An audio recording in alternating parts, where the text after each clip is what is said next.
Welcome to the Master Passive Income Show. My name is Dustin Heiner, and I'm here to help you get financial independence, quit that job, that just over broke job, by investing in real estate so you never ever have to work a job again. And today we're going to be talking about how you can start investing as a beginner. And I'm telling you right now is literally the best time to start investing in real estate. And if you're a beginner, this is the episode for you to get started and become a real estate investor so you can become successfully unemployed. All right, let's start the show.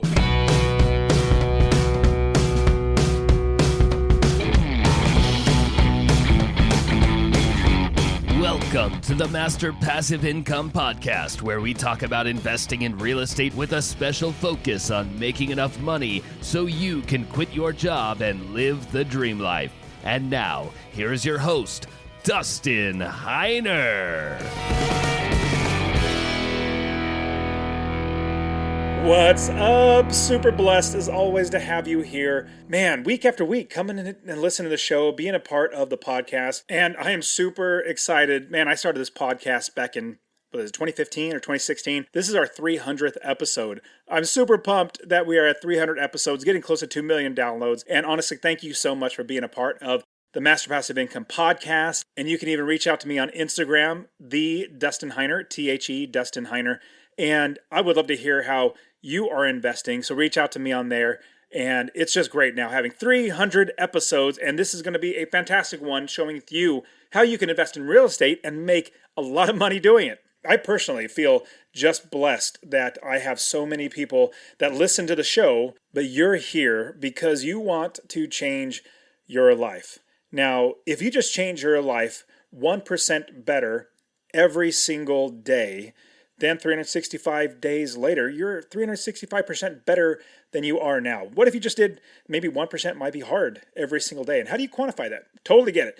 But what if you did 1% better every single week? Like if you tried to make 1% more money every single week so you can invest, or just growing mentally, reading another book, growing 1% every single week. After 52 weeks, that's a whole year, you're 52% better than you were this year. So I absolutely suggest that you continue to listen to the show. Like I love giving out as much information so you can be successful. And on top of that, you want to actively learn, get education so that you can become a successful real estate investor. Now, I didn't tell this listener that I was going to give him a shout out, but I have a listener, fantastic guy, and I didn't tell him that I was going to do this, but I have to share this with you because it's super phenomenal how this podcast can change people's lives. We get people all the time just by listening to the podcast, changing their lives. Ilian sent me a private message in our Slack student community. He says, "Hey, Dustin, I just want to say thank you from the bottom of my heart and thank the Lord you exist and are such a giving and good-hearted person. I know the Lord put you in my path. I've heard all these other guys saying, oh, join my course and you'll be a millionaire in no time. None of that stood out to me, and I never believed them to be true or true to their words. And so I'm a truck driver, and one day I was listening to music while I was driving, and the song changed, and I hear, welcome to the Master Passive Income Show. My name's Dustin Heiner. And my head was like, oh no, here we go. Another guy selling scams. But for some reason, I kept listening. And then you talked about God and how you read the Bible multiple times a day. And I got chills and a huge smile. And out loud I said, Lord, thank you for the loud and clear message. Then 24 hours that followed, my music was replaced by the podcast playing in my truck, AirPods, literally any other time I had opportunity to listen to you speak. A week later, I bought into your membership and joined you in the Real Estate Wealth Builders membership. He goes on to say, you are slowly changing lives, and mine is one of them. I want to say thank you. God bless your honest soul, sir. Can't wait to meet you and buy my first property.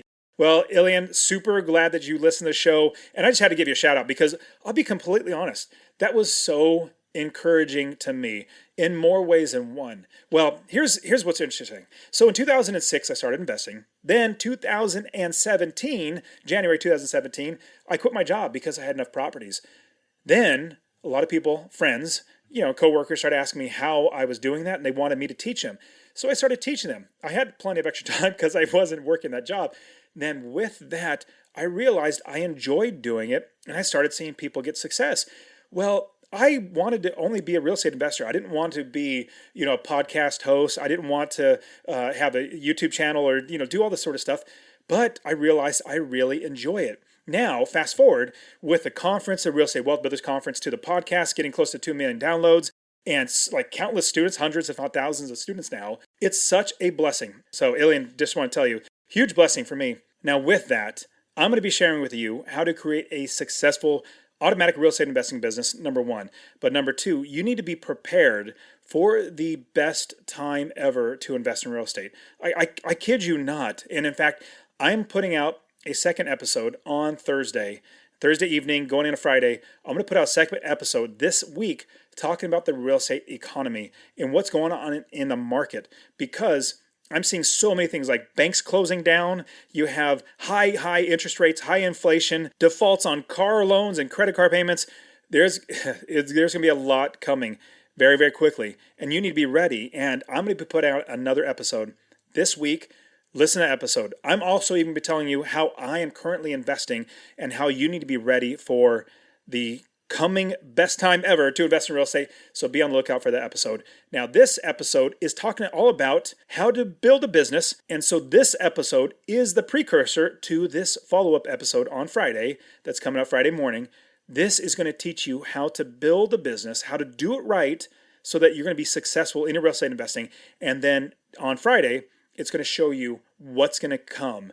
Hopefully, at least what I'm seeing in the real estate market, in the overall economy, and how you can be prepared to have an amazing ride on this huge wave of real estate investing here coming very, very soon. And I want to pause for a quick second and share that honestly, I really want you to invest in real estate. Now, my new goal is to help 1 million people invest in real estate. So 2 things I would ask from you. Number one, if you get anything out of this episode, please share it with somebody else. Just say, hey, check out Dustin and Master Passive Income. He really wants to help 1 million people to invest in real estate. That's number one. Number two, I want to get you to invest in real estate. Get my real estate investing course absolutely for free. Text the word rental, RENTAL, to 33777. Rental to 33777. I'll literally give you my course, show you how to find an area of the country to invest, how to build the business first. I always talk about that, and how to find the right properties, how to make sure you're getting experts to do the work for you, and scale the business to where you're making $250 or more in passive income. Scale it to quit your job.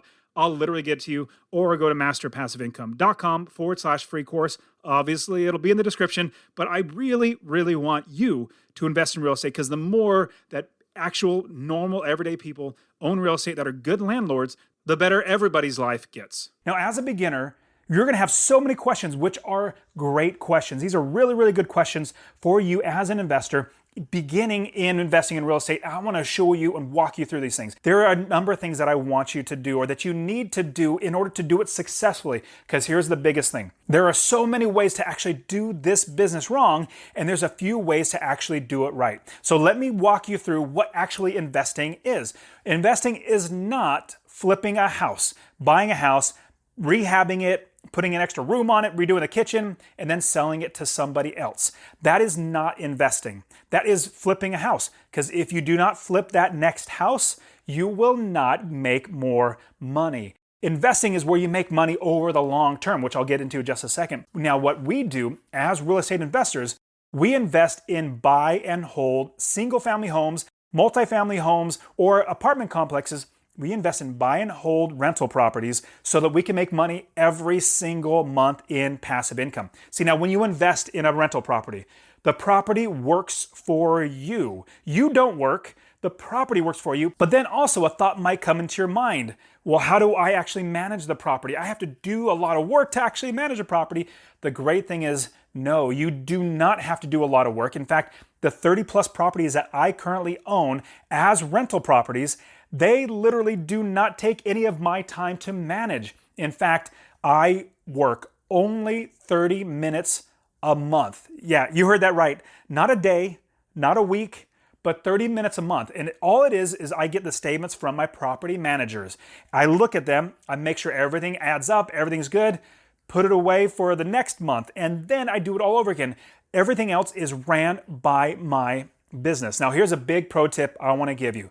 Before you get started investing in real estate, what you must do is build the business first. And I'll get into how to build the business first in just a second.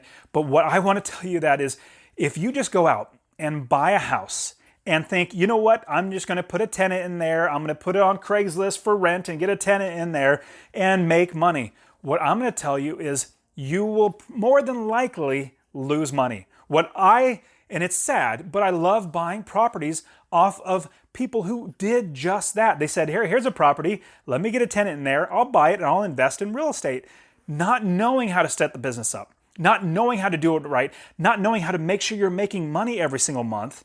And I buy it off of them because they are fed up year after year. They have bad tenants, there's evictions, there's late fees, or they're not even paying the late fees. And they're having such a bad time because the tenants are not good, the property is overpriced, whatever it might be. So many ways to do it wrong. Remember, there's so many ways to do it wrong. Now, as an investor, I go to these people who have these properties. They're fed up. And what I do is I tell them, you know what? I would love to take this problem off of your hands. Let me help you out. And so then what I do is I give them an offer. I'm not forcing them to take an offer, but I give them an offer that's going to make me in my business successful to make money. They don't have to take the offer, but I offer it to them. And I'll kid you not, so many of these people who are like mom and pop, like one person just said, let me just buy a property and hopefully it's going to work out. I kid you not, more than likely, they're going to say, please just take it. I'm so tired. This is a headache. I can't deal with this anymore. I've bought so many properties off of quote unquote investors like that because they didn't do it right. Now let's talk about building the business first.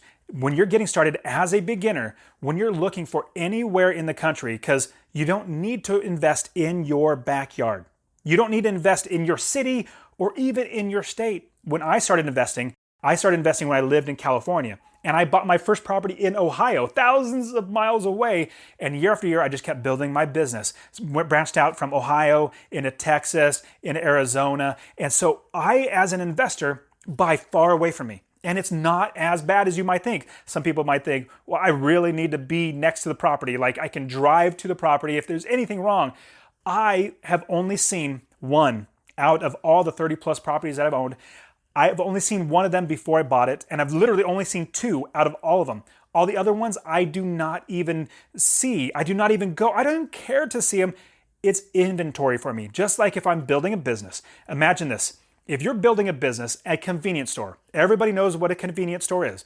Now, if you're going to be creating a convenience store, you're not going to open up a building and have nothing in it, no cash registers or anything. You put a box of candy bars in on the floor and hope to run a business. That's not what you're going to do.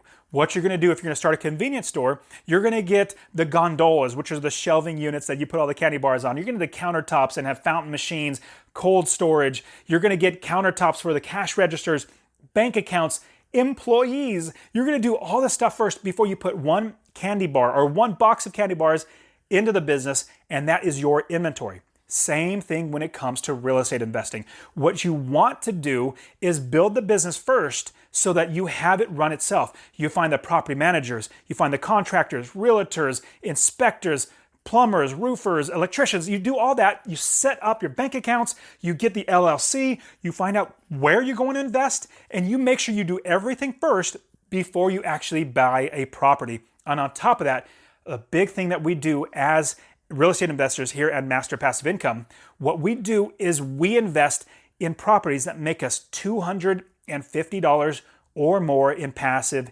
income. Let me give you an example of how that's going to work out. Super simple. I'm not that smart. I know addition and subtraction and a little bit of multiplication. This is all that it really comes down to. So what you do is you add up all your expenses. You know, you have your mortgage, taxes, insurance, you have property management fees, you have other fees that are going to be in there. You add all those up, and more than likely the majority of those are going to be fixed or very, very little. They're not going to change a lot from year to year or month to month. It's going to be very, very stable. So what you want to do is add up all of those expenses, and I'll show you how to do that. I have plenty of videos. Check the description on how to do this sort of stuff. Super, super simple. We add up all of our expenses, and then we find out how much we can rent the property for. Now, here's a big pro tip I'm going to give you. Pro tip is that your property manager is going to tell you how much you can rent the property for. Don't trust Zillow. Don't trust a realtor. It's your property manager. They're the ones that are currently managing properties in the area, and they know how much it should rent for. So let's say you add up all your expenses. It's $800 a month. But then you know that your property manager said you could rent it for $1,100 or $1,100 a month. Well, that difference right there is $300. That's passive income. $300 because all your expenses are paid for. Your income and your expenses, that difference is $300 in your pocket every single month. See, I quit my job when I was 37 years old. When I was 37, I quit my job because I had 30 plus properties and I said, I am making so much money every single month.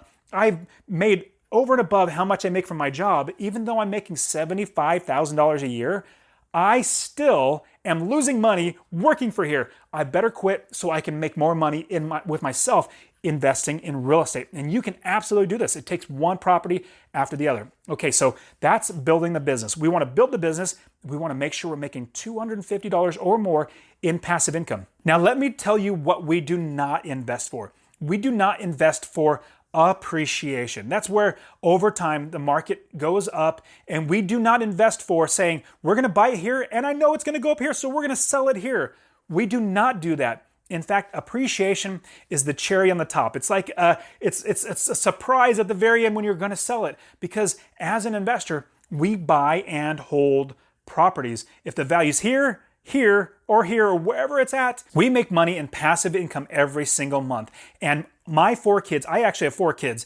All of my kids, I can literally pass down and will these properties to my children to bless them and benefit them so that they can have properties. It's generational wealth. Now, let me walk you through, because appreciation's one, cash flow is another. Let me walk you through the 6 ways real estate investing makes you money. Be very, very quick. So the first way is cash flow. Cash flow is where, remember, the expenses minus the income, that difference is cash flow. That's money goes into your pocket. Super, super simple. Another way is equity capture. Equity capture is fantastic. I love equity capture because as an investor, we never pay full price. We never pay market price. In fact, if they're asking $150,000 for the house, I'm going to offer like $110,000. Now you might be thinking, well, that's a lot. That's really, really little.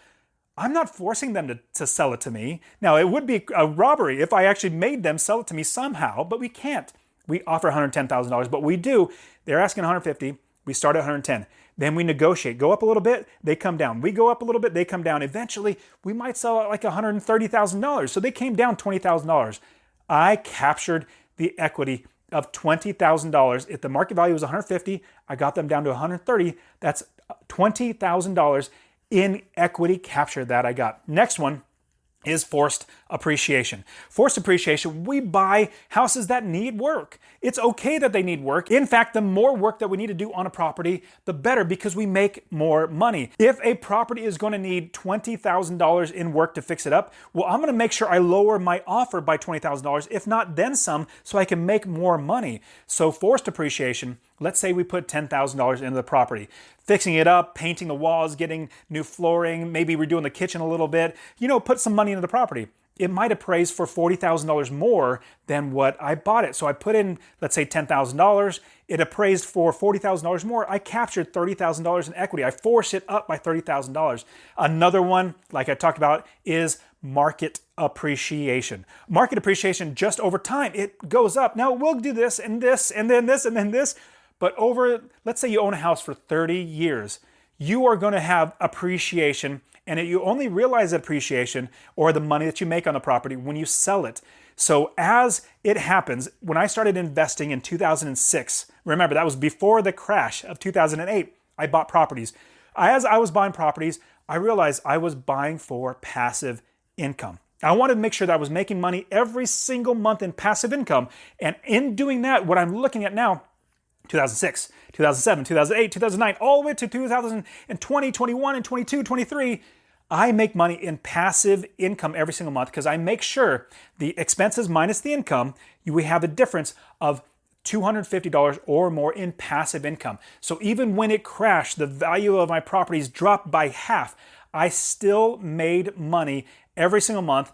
And I didn't sell my property. So let's say I bought it for $100,000. Let's say it got crashed in half where it's now only worth $50,000. I still made money in passive income, and I did not sell it then. Now the properties were right back above $100,000, $120,000, $130,000.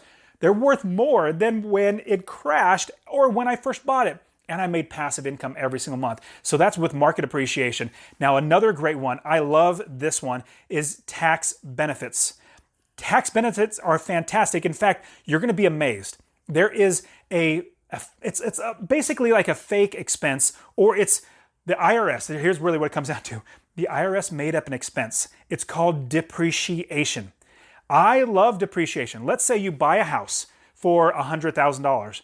Well, over 27.5 years, you will be able to depreciate the total $100,000 off of your income taxes.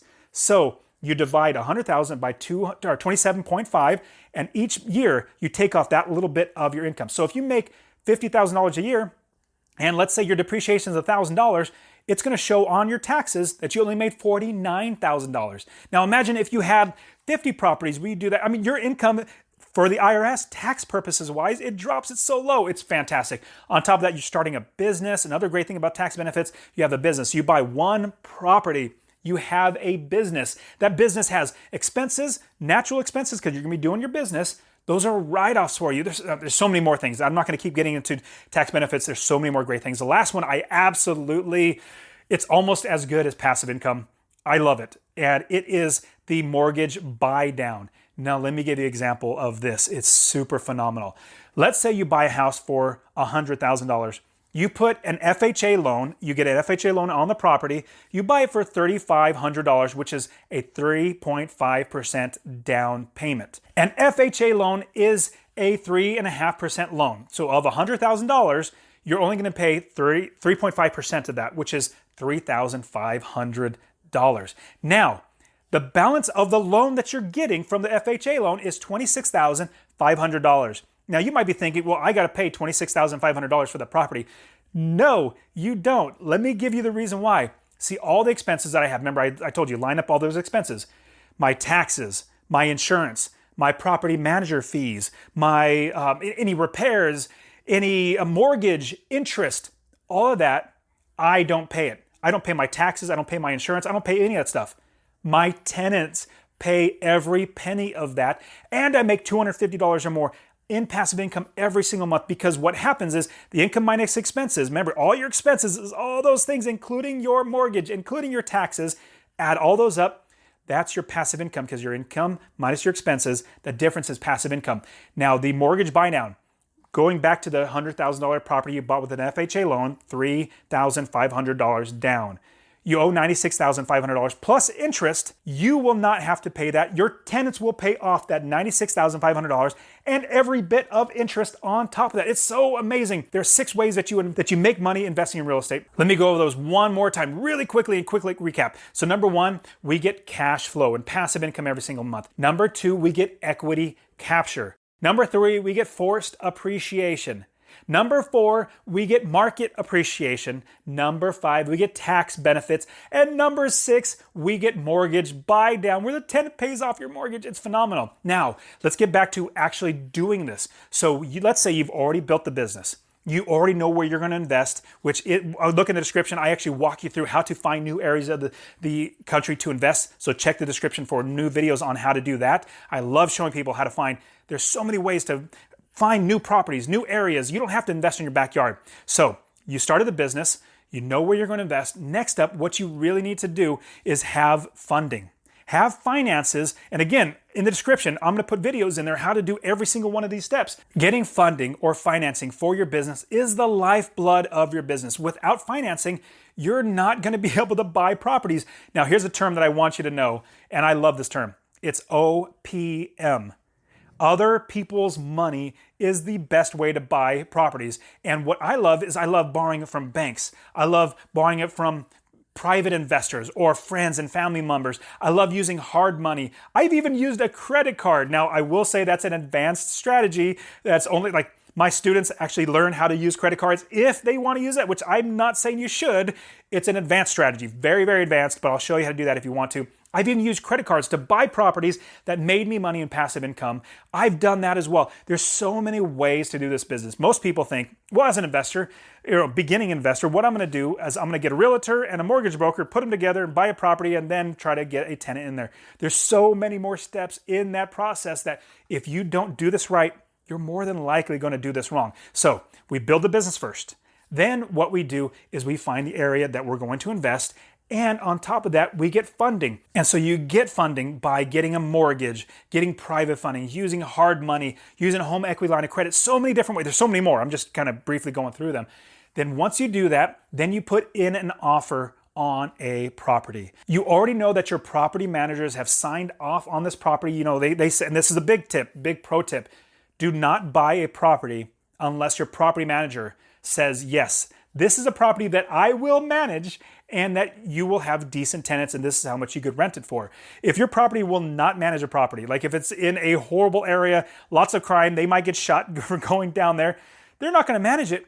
Well, you're not going to make money because nobody's going to manage it. So your property, there's a big pro tip, your property managers must sign off on the property. Say, yes, I will manage this property. Now from there, what you do is you talk to the seller's realtor. You talk to the seller's realtor or you talk to your own realtor and you buy the property. You put an offer on the property. Now, big pro tip I'm going to give you, I love giving pro tips.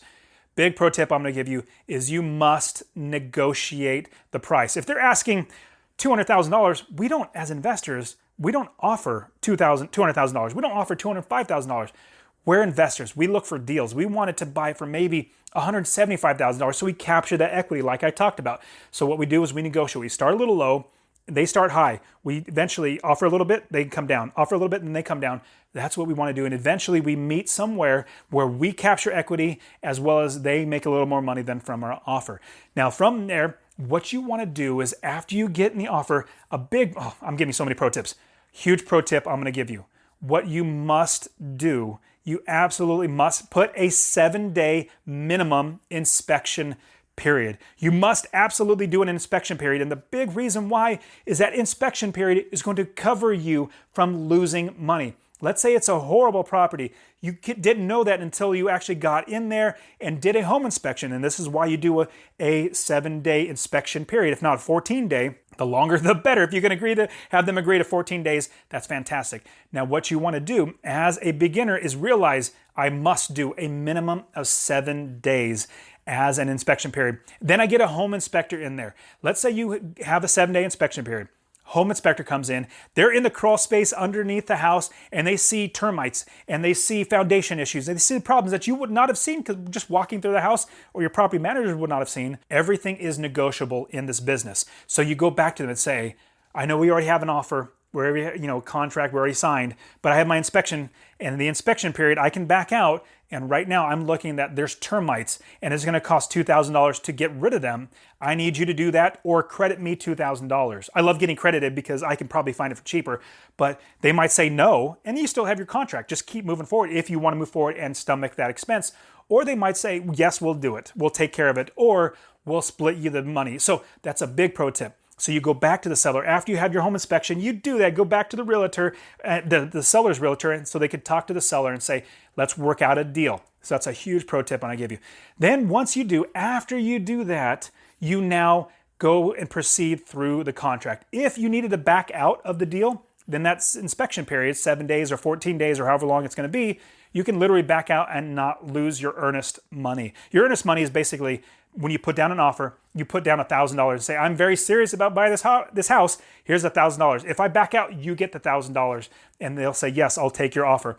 So you can back out without losing your earnest money. Let's say everything's moving forward. You're doing great. Now what you want to do is let the title company do the work. The title company, they're going to charge you some money, but they're going to give you title insurance. Title is basically whoever owns the house. If somebody owns the house that is not selling it, somebody could actually try to sell you a house, but they're not the actual owners. The seller may come back to you and say, even though you gave them money, it's not me. I didn't get any money. It's my house. It doesn't matter what you did, how much money you gave. It's my house. I didn't get that money. Go after them. Go get their money. It's still my house. So a title company is going to do title search, which sees who actually own it, if there's any liens against it. I know it's big terms. Don't worry about it. You're not going to have to really worry about this stuff right now, but they're going to make sure there's going to be easy, free and clear to give you the property and have no problems. That's what title companies do. Plus, they also hold on to the money. You put, like the bank, if you're getting a mortgage, puts the money into an escrow company, into the title company. They hold the money. Then they get the deed from the seller and they hold them together. They record the deed. At the same time, they release the money. It's a third party to make sure nobody gets, scammed or anything bad happens. So you get that title company to actually do it. Next up, After you close, let's say you close on a Friday and all the paperwork gets done, money gets sent to the seller, you get the keys or your property manager gets the keys. The first thing you want to do, and a big pro tip, what I love to do is tell my property managers, we're going to close on Friday. On Saturday or Sunday or Monday at the latest, get the crews in there, get them rehabbing the property, get them fixing it up so we can get a tenant in there. Now, the property manager more than likely has a crews, so they're going to go in there, give you a quote. You're going to know beforehand how much it's going to cost to fix up. Then what you do is get them in there, work hard, and then get the property listed for lease. Now, here's a big pro tip I'm going to give you. When it's getting fixed up, when you're rehabbing it, when you're cleaning it, painting it, don't let anybody walk through the property. You can list it for rent and say, hey, give me your name. And the property managers, give me your name, would say that, and then contact the possible tenant when it's ready. It's just a way to put out feelers for people to give you their names, but don't let them walk through the property until it's done, because you might get somebody like, oh man, I know you're cleaning it, but this looks really bad. We don't want to have any bad thoughts in their brain. We want to make sure it's done before they actually walk through the property.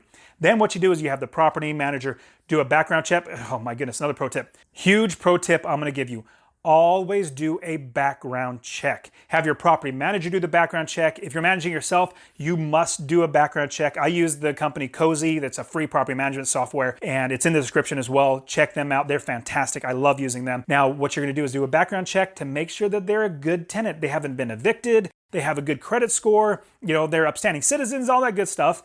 And then if everything matches up, you get a security deposit, you get the first month's rent, and then you have them sign a 1-year lease. Now, that is how you start investing. There's so much more inside there, and I want to show you how to do this. And that is it for today. Go ahead and get my free real estate investing course. Text the word rental to 33777.